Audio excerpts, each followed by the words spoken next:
फिर ये मिलने जाते हैं 1 तारीख को तारिक रहमान से। तारिक रहमान से मुलाकात करते हैं। इसी बीच में बीएनपी यानी कि बांग्लादेश की जो नेशनलिस्ट पार्टी, ये जो है बीएनपी तारिक रहमान वाली पार्टी, इस पार्टी की पार्टी लेवल मीटिंग होती है।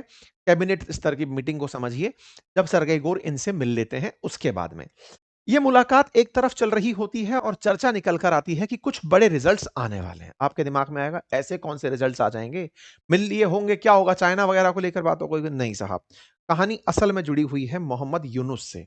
मोहम्मद यूनुस पिक्चर में आने वाले हैं, थोड़ा सा और इंतजार करिए। अब क्या होता है साहब, इनकी ये सारी मुलाकातें होती हैं, मुलाकातों के मायने निकालने शुरू किए जाते हैं। ये मुलाकात करने जाते हैं, उससे पहले ये कॉक्स बाजार जाते हैं। कॉक्स बाजार कहां है? तो अगर आप बांग्लादेश और म्यांमार का बॉर्डर देखेंगे, तो बांग्लादेश म्यांमार जिस जगह पर कनेक्टेड है, रखाइन प्रोविंस करके जो म्यांमार का राज्य है, उसके साथ लगा हुआ कॉक्स बाजार एक क्षेत्र है। उस कॉक्स बाजार में रखाइन प्रांत से निकले हुए बड़ी संख्या में रोहिंग्याज रहते हैं। इस कॉक्स बाजार में दुनिया भर के शरणार्थियों को, मतलब यह माना जाता है कि सबसे बड़े शरणार्थियों में से एक शरणगाह है ये, जहां पर यहां से भागकर आए हुए लोग बांग्लादेश में रह रहे हैं। इन शरणार्थियों को दुनिया भर की तरफ से ऐड दी जाती है, मदद दी जाती है। अमेरिका भी कॉक्स बाजार में रह रहे शरणार्थियों को मदद देता रहा है, और वो मदद असल में बांग्लादेश को दी जाती है ताकि वो इस राज्य के अंदर जाकर के लोगों की मदद कर सके। हाल ही में जब अमेरिका ने अपनी तरफ से बांग्लादेश को दी जाने वाली मदद रोकी थी, तब इस शरणगाह के लिए, इन शरणार्थी शिविरों के लिए दी जाने वाली मदद भी रुक गई थी। लगभग 6 लाख शरणार्थी यहां पर रहते हैं। तो बांग्लादेश मांग करता रहा है कि भैया, जब हमने अपनी जगह पर किसी पड़ोसी राज्य के अंदर, देश के अंदर कोई दिक्कत हुई, तो हमने अपने यहां शरण दिया, और उस शरण के बाद में लोग हमारे यहां आकर बस गए, तो बसे हुए लोगों के लिए मदद अगर दुनिया कर दे तो बेहतर होगा। तो ऐसे में दुनिया भर का कंट्रीब्यूशन इसे मिलता रहा है। अमेरिका अब तक $2.5 बिलियन इनको मदद के अंदर दे चुका है। ऐसे ही European Union, Japan, Australia, Norway इनको मदद भेजते रहे हैं। अमेरिका में जब ट्रंप शासन आया, तो उन्होंने अमेरिका की तरफ से दिया जाने वाला जो सहायता था वो रोक दिया था। लेकिन जैसे ही 20 तारीख को रोका था, अब जैसे ही अभी जब जाकर के ये लौटे हैं सरगई गोर, तो इन्होंने जाकर कहा कि चिंता मत करो, अमेरिका आपको मदद देता रहेगा। इसका मतलब अमेरिका फिर से बांग्लादेश के साथ फिर से वही सारे की सारे टैक्ट्स एंड ट्रिक्स अपना रहा है। नंबर 1। जब ये चर्चाएं हो, तो एक दूसरी चर्चा आती है। जब कॉक्स बाजार पर अमेरिका अपनी तरफ से पैसे देगा, तो उसके बिल्कुल दक्षिण में वो सेंट मार्टिन आइलैंड है, जिसको बचाते बचाते शेख हसीना की सरकार गिर गई। असल में इसी कॉक्स बाजार के दक्षिण में ये रहा वो सेंट मार्टिन आइलैंड, जिस सेंट मार्टिन आइलैंड को बाइडेन चाहते थे बांग्लादेश से लेना। इसी सेंट मार्टिन आइलैंड को जब शेख हसीना ने देने से इनकार किया, तो यहां पर सत्ता परिवर्तन हुआ था। अब और एक बात समझिए, एक तो हुआ ये सबसे इंपॉर्टेंट पॉइंट। दूसरा पॉइंट, यहां पर जब सरगई गोर की मुलाकात हुई है, तारिक रहमान से 3 बड़े अधिकारी अब तक आकर मिल चुके हैं। एक आए थे सेंट्रल एशियन के, जो सेंट्रल एशियन अफेयर्स मिनिस्टर थे, या कहिए कि सेक्रेटरी थे, पॉल कपूर, वो आकर मार्च में मुलाकात किए। एक व्यक्ति और थे जिनका नाम था ब्रेंडायन लिंच, ये भी आकर के अभी बांग्लादेश में मुलाकात करने आए। ये लिंच कौन है? ये लिंच हैं जो मोहम्मद यूनुस के साथ भी लगातार संपर्क में बने हुए थे। जब तारिक रहमान नहीं थे, तब लिंच ही अमेरिकी हितों के लिए यहां पर बात करने आया करते थे। ओके, आपको इन्हीं ने ही, यानी कि अमेरिका को, मोहम्मद यूनुस को और अमेरिका को जो करने का, मतलब एक तरह से मोहम्मद यूनुस बिछ ही गए थे ट्रंप के सामने, तो क्योंकि पता था कि बाइडेन ने मुझे अपॉइंट करवाया था, अब ट्रंप कहीं कोई सजा ना दे दे, तो इन्होंने चोरी छुपे फरवरी 2026 में अमेरिका के साथ एक डील की थी।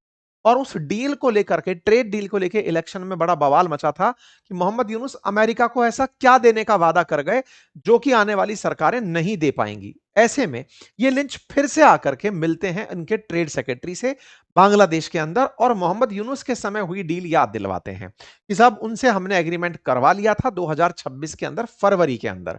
आपको उन सब चीजों को मानना ही होगा। अमेरिका की तरफ से अब इनके ऊपर एक दबाव डाला गया है, और वो दबाव ये है कि तारिक रहमान राष्ट्रपति जो बांग्लादेश का बनाने जा रहे हैं, वो मोहम्मद यूनुस को बनाए। अमेरिका ने अब एक तरह से बांग्लादेश में फिर से इंटरफेरेंस देते हुए कहा है कि सब कुछ सॉर्ट कर देंगे, हमें बांग्लादेश में राष्ट्रपति अपना चाहिए। आप सोचिए, जिस समय तारिक रहमान अपनी विदेश यात्रा में चाइना जा चुके हैं और भारत अब तक नहीं आए हैं, वहां पर चीनी प्रभाव को काउंटर करते हुए अमेरिकियों ने जिस तरह से दबाव की तकनीक अपनाई, अब आपके दिमाग में प्रश्न बनने लगेगा, हम कहां हैं? देखिए, हमारे लिए तो मोहम्मद यूनुस पूरी तरह से ही बांग्लादेश को भारत के खिलाफ ले गए थे। पाकिस्तान के पक्ष में ले गए, चाइना के पक्ष में ले गए, भारत के खिलाफ कर दिया था। तारिक रहमान के साथ-साथ भारत और भारत की तरफ से भेजे गए दिनेश त्रिवेदी बांग्लादेश के साथ भारत के रिश्ते सामान्य करने का प्रयास कर रहे हैं। ऐसे में अमेरिका जीत गया, यह दिखाने का तरीका है कि मोहम्मद यूनुस को फिर से लाकर बिठाया जाए। आपको याद होगा, चाइना बांग्लादेश ने पिछले महीने ही 13 बड़े एग्रीमेंट किए थे और उन्होंने बांग्लादेश के मेजर पोर्ट्स पर चाइनीज एक्सेस दे दिया था। ऐसे में मोंगला जैसा पोर्ट चले जाना अमेरिका के लिए सेंट मार्टिन की जिद और बढ़ा देता है।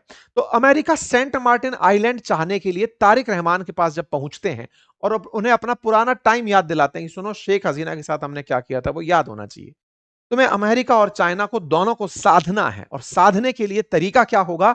तो बोले, जो हमारा आदमी है इसे राष्ट्रपति बनाओ। देखो, ट्रंप ने जीतते ही बांग्लादेश का मसला भारत पर छोड़ दिया था कि भारत संभाल लेगा, लेकिन बाद में वो भारत के खिलाफ भी ट्रेड वॉर में उतर गए थे। ऐसे में जब तारिक रहमान अब सत्ता में है तो अमेरिका तारिक रहमान के साथ तो लगातार वार्ता में है ही, लेकिन ट्रंप के मित्र सरगई गोर इस समय बांग्लादेश जाकर के उनको सलाह देकर आए हैं। अब आप सोचिए, बड़ा इंटरेस्टिंग मामला हुआ है। क्या हुआ है? आप पूछेंगे कि वर्तमान के राष्ट्रपति का क्या हुआ? तो बांग्लादेश में जो वर्तमान राष्ट्रपति हैं, इन्होंने स्वास्थ्य कारणों से इस्तीफा दे दिया है।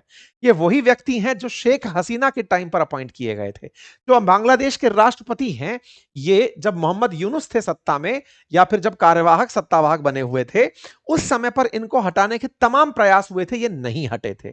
ऐसे में राष्ट्रपति ने अपनी तरफ से जब तारिक रहमान आए, तब उन्होंने खुलकर बताया कि मेरे साथ क्या क्या हुआ। आज से 4 दिन पहले की खबर बनती है कि बांग्लादेश के राष्ट्रपति ने पद से इस्तीफा दे दिया है। मतलब तारिक रहमान को सत्ता सौंपने के बाद शेख हसीना के काल में बिठाए गए राष्ट्रपति अब बांग्लादेश में अपना पद छोड़ देते हैं। राष्ट्रपति का पद खाली है। मोहम्मद यूनुस समाज सेवा के नाम पर फिर से खोपचे में है। अमेरिका का पक्ष यही है कि पहले उन्हें लाकर राष्ट्रपति के पद पर बिठाओ। ये यहां पर मीटिंग के दौरान हुआ बताया जा रहा है। यह पब्लिकली आई हुई बातें बाहर नहीं है। कहा जा रहा है कि बीएनपी की नेशनल स्टैंडिंग कमेटी ने मीटिंग करी और उस मीटिंग के अंदर राष्ट्रपति कौन बने इस सवाल पर जब चर्चा हुई, तब मोहम्मद यूनुस का नाम निकलकर आया कि अमेरिका को खुश करना है तो मोहम्मद यूनुस को राष्ट्रपति बना दो। तो बड़ा इंटरेस्टिंग है, मोहम्मद यूनुस अगर राष्ट्रपति बनते हैं तो चाइना भी खुश और अमेरिका भी खुश, क्योंकि अमेरिका मोहम्मद यूनुस को लेकर आए थे। मोहम्मद यूनुस के अपने टारगेट थे कि वो पाकिस्तान का पक्ष लें, पाकिस्तान के रास्ते चाइना का पक्ष लें। तो मोहम्मद यूनुस एक ऐसा आदमी होगा जो आसिम मुनीर की तरह दोनों तरफ बैट से बैटिंग करेगा। ऐसे में आज की स्थिति, यदि मोहम्मद यूनुस के केस की बात की जाए, तो वो सबसे ज्यादा चांसेस हैं कि बांग्लादेश के राष्ट्रपति बनाए जाएं। ये फिलहाल की सबसे बड़ी सुर्खियों में से एक है। अब सवाल आता है, साहब ये तो हो गया, अमेरिका का काम हो गया, अब हमारा क्या? तो देखिए, बांग्लादेश के साथ भारत के रिश्ते बीते कुछ दिनों में बहुत बिगड़े थे, आपने देखा। तारिक रहमान जब से सत्ता में आए हैं, तब से चीजें बिगड़ नहीं रही हैं, कम से कम अपनी जगह थी वहां खड़ी हुई हैं। ऐसे में बांग्लादेश की तरफ से तारिक रहमान 12-13 सितंबर को भारत आ सकते हैं, यह चर्चा निकलकर आई है। भारत ब्रिक्स समिट में, जब ब्रिक्स समिट होगी तब उस समय पर तारिक रहमान भारत में हो सकते हैं। प्रधानमंत्री की तरफ से इन्हें इनविटेशन तब दिया गया था जब ओम बिरला जी इनके ओथ समारोह में गए थे। ब्रिक्स समिट की होस्ट इस बार भारत कर रहा है और उसमें शी जिनपिंग और पुतिन के आने की भी बातें की जा रही हैं। तो हो सकता है कि तारिक रहमान भारत में आए। अब ऐसे में आप पूछेंगे, अमेरिका का हमसे क्या स्वार्थ है? तो देखिए, चाइना का, मतलब बांग्लादेश के केस में, चाइना बांग्लादेश के साथ अगर जाता है या बांग्लादेश चाइना के साथ जाता है तो अमेरिका के लिए यह अपने आप में एक बड़ा इशू है।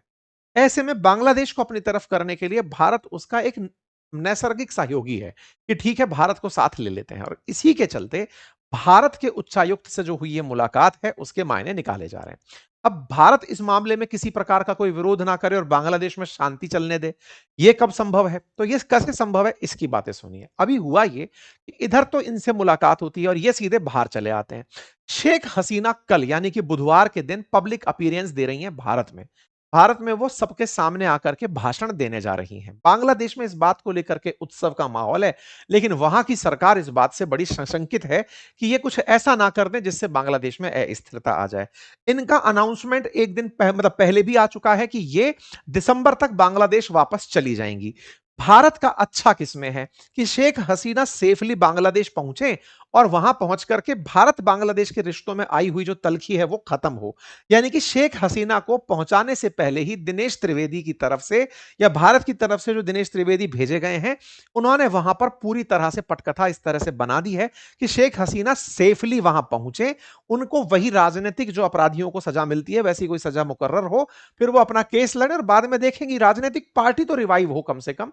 और बांग्लादेश इस चलते कि आपने शेख हसीना को अपने यहां रखा हुआ है, भारत बांग्लादेश के रिश्ते खराब ना हो, तो शेख हसीना को वापस भेजने की बात हो रही है। कल यानी बुधवार के दिन शेख हसीना पब्लिक अपीयरेंस दे रही है पहली बार। इसका बांग्लादेश में हो रहा है बढ़िया स्वागत कि वाह, कि भारत में खुलेआम बाहर आकर के शेख हसीना संबोधित करेंगी।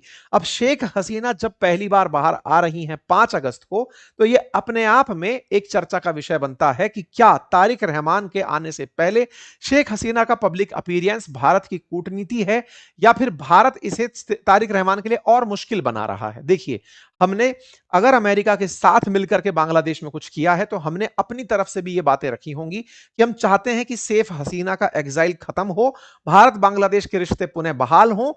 और आपको लगता है मोहम्मद यूनुस अगर राष्ट्रपति बनते भी हैं तो वो पोस्ट ऐसी है जिसका कोई रोल नहीं होता, मतलब वो एक सम्मान के साथ रिटायर होने वाली पोस्ट होती है। बांग्लादेश में प्रधानमंत्री का काम ज्यादा होता है, जैसे भारत के अंदर होता है, बिल्कुल वैसे ही। तो तारिक रहमान आगे क्या करेंगे ये देखने की बात है। लेकिन हाँ, कल अगर ये संबोधित करती हैं शेख हसीना, उसके क्या मायने निकलते हैं और बांग्लादेश में उनका क्या असर होता है, क्या भारत वाकई में शेख हसीना को इस तरह से पब्लिक अपीयरेंस में ला करके कोई रिस्क मोल ले रहा है या फिर बांग्लादेश के लिए ये एक अच्छा सबक संदेश दे रहा है, यह आने वाला समय बताएगा। बाकी आप लोग इस विषय पर क्या सोचते हैं जरूर बताइए। सरगई गोर ने जमात से और उन स्टूडेंट यूनियन के छात्रों से मुलाकात नहीं की, यह अपने आप में एक संदेश था कि बांग्लादेश को स्थिर करने के लिए अब पाकिस्तान का रास्ता नहीं अपना रहा है अमेरिका, वो बकायदा इनमें शांति स्थापित करने का प्रयास कर रहा है। ठीक है साहब, चलिए बाकी फिलहाल फिर से एक बार वही रिक्वेस्ट, चैनल पर नए हैं तो सब्सक्राइब कर लीजिए।